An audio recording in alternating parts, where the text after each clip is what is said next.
Your concern is human rights. Mine is human lives.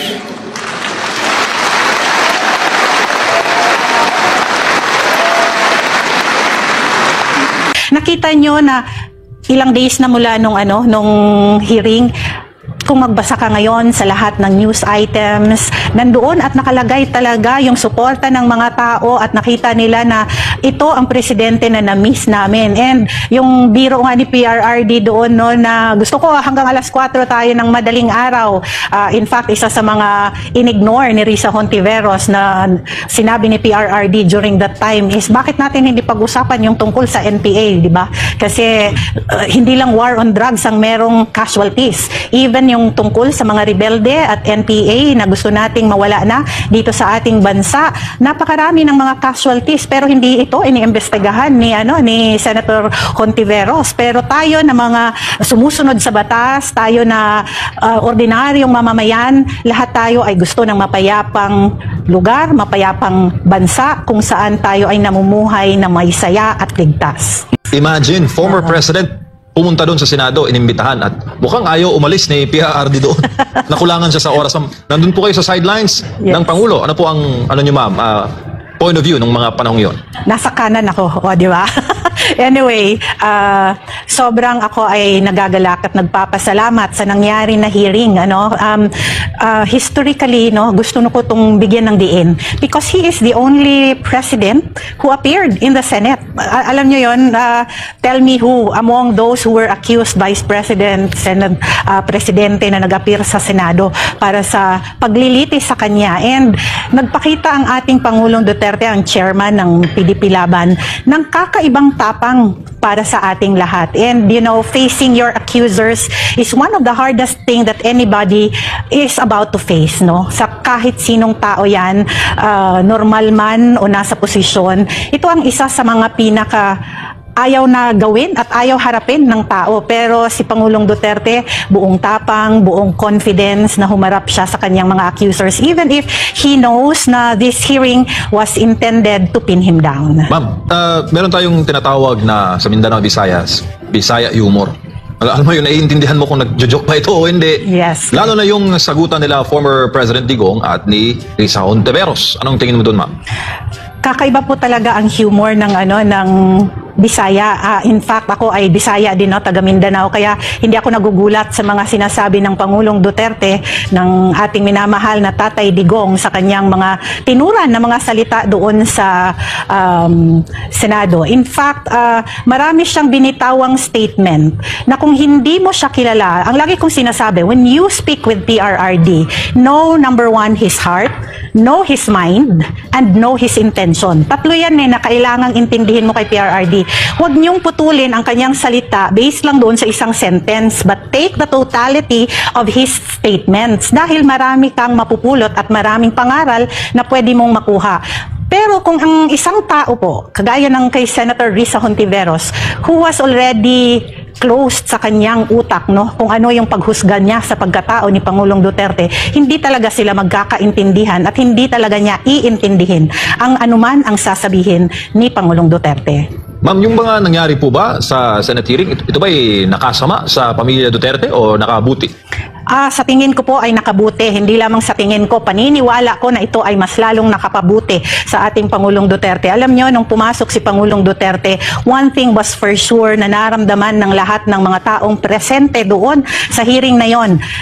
President Duterte is a person to be respected. He is a person that knows his stand and he is a person who knows who he is. Napaka-importante po yun kung kilala mo ang sarili mo, alam mo kung ano ang purpose mo sa buhay, kung ano ang direksyon na gusto mong marating sa buhay. And that's very evident doon sa pangyayari at doon sa hearing na yon. Hindi mo siya pwedeng ipin down, hindi mo siya pwedeng palikuin. Alam mo yon, yung iikutan mo siya, mas iikutan ka niya pag inikutan mo siya.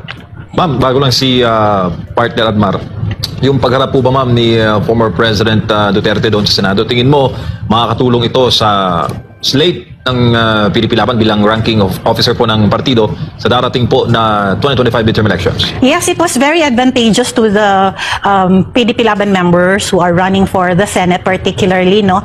Kasi national scene na yun at napakita ni Pangulong Duterte not only his stand, his personal character, but also the programs that he has been pushing for during his administration, which also reflected the program and principles of PDP Laban. So ma-mention ko lang yung ating mga tumatakbong kandidato sa PDP Laban in the Senate, si Senator Bongo, si Senator De La Rosa, who were really excellent sa kanilang performance during the hearing, no? Gusto ko lang i-note, napakaganda ng speech ni Senator Bongo sa opening statement niya kung saan nilatag niya ang lahat ng mga naging programa and achievements of the Duterte administration when it comes to the war on drugs, particularly the surrender of the 1.6 million na mga kababayan natin who were drug users and drug addicts, which is incomparable throughout the world. Hindi lamang dito sa Pilipinas, kundi throughout the world, no?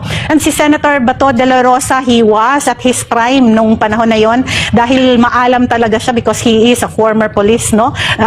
Head ng police. Kaya napakaganda ng kanyang mga katanungan, ng kanyang performance. Napakagaling ng ating mga senador and also Senator Robin Padilla at that time, no? And also nandun din present si Kuya Ipe to watch the proceedings of the Senate as well as our another senatorial candidate, Attorney J.V. Hinlo, and of course yung dalawang abogado natin din na tumatakbo sa Senado, no, na si Attorney Jimmy Bondoc and Attorney Raul Lambino, who was monitoring through the television and the different and ito totoo ang sinabi mo na nag-advantage ito sa ating mga kumakandidato because the power and the influence na ipinakita ni Pangulong Duterte doon sa hearing na yon will resonate also doon sa kanyang endorsement sa mga kandidato natin, not only in the national elections but also in the local elections. In fact, as Executive Director and Membership Committee Chairperson, ang dami kong na-receive na mga tawag at mga text messages,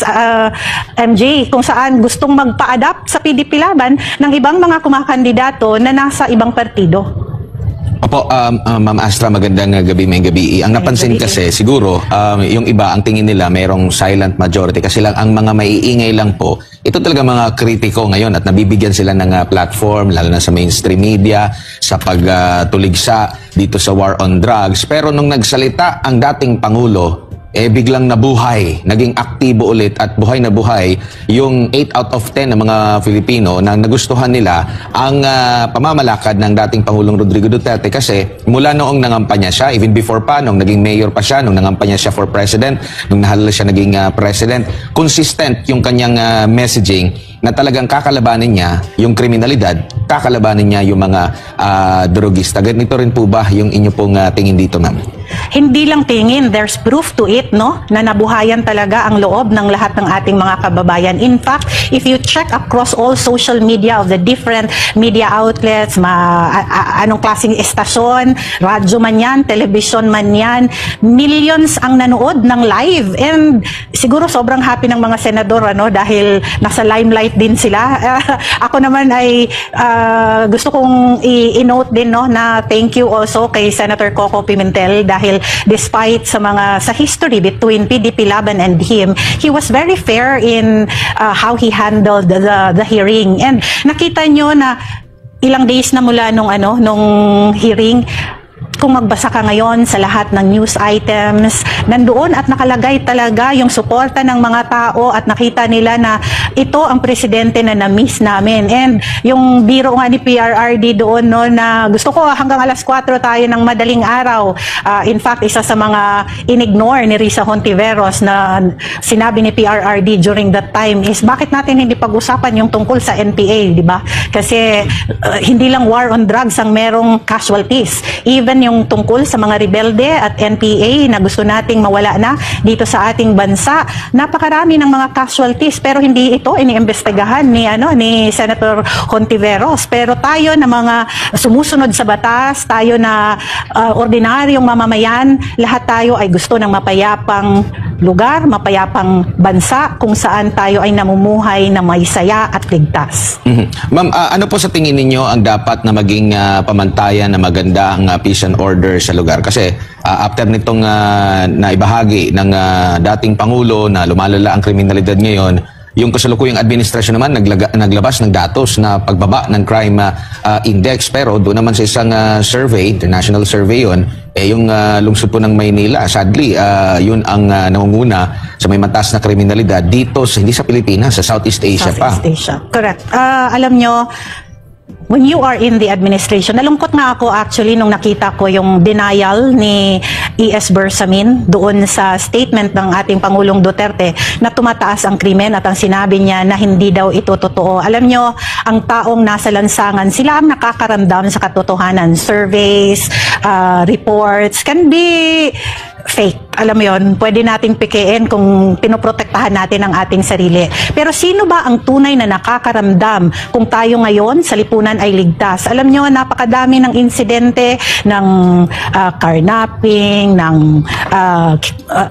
hold up, mga bata na mga missing, so many crimes that's happening right now. And ito ang testimonya o patunay na tumataas ang krimen. Tanungin mo ang karaniwang tao na nasa lansangan kung nararamdaman pa ba nila na safe. In fact, ako, kaming mag-asawa, no, sa pamilya namin, habilin namin sa aming mga anak, huwag talaga silang magpagabi sa daan at right after their school, uwi sa bahay, kasi nararamdaman namin na hindi safe ngayon. Sobrang dami ng balita na nakikita na lang, napatay dyan sa gilid, pero ito ay hindi inimbestigahan. And this is a challenge that we would like to give those detractors of President Duterte, na kailan ninyo iimbestigahan itong mga missing na mga teenagers? There are so many and wala itong report na maayos, walang tugon ang ating pamahalaan tungkol dito na makikita natin konkreto na nasolve ito. Kasi kung nasolve na sana ito, wala nang additional information na natatanggap natin na meron na namang nawawalang bata. So ako sa tingin ko ang katotohanan at ang testimonya sa kung tayo ba ay ligtas at maayos ang ating lipunan ay yung mga tao mismo na nakakaranas ng mga karahasan sa lipunan.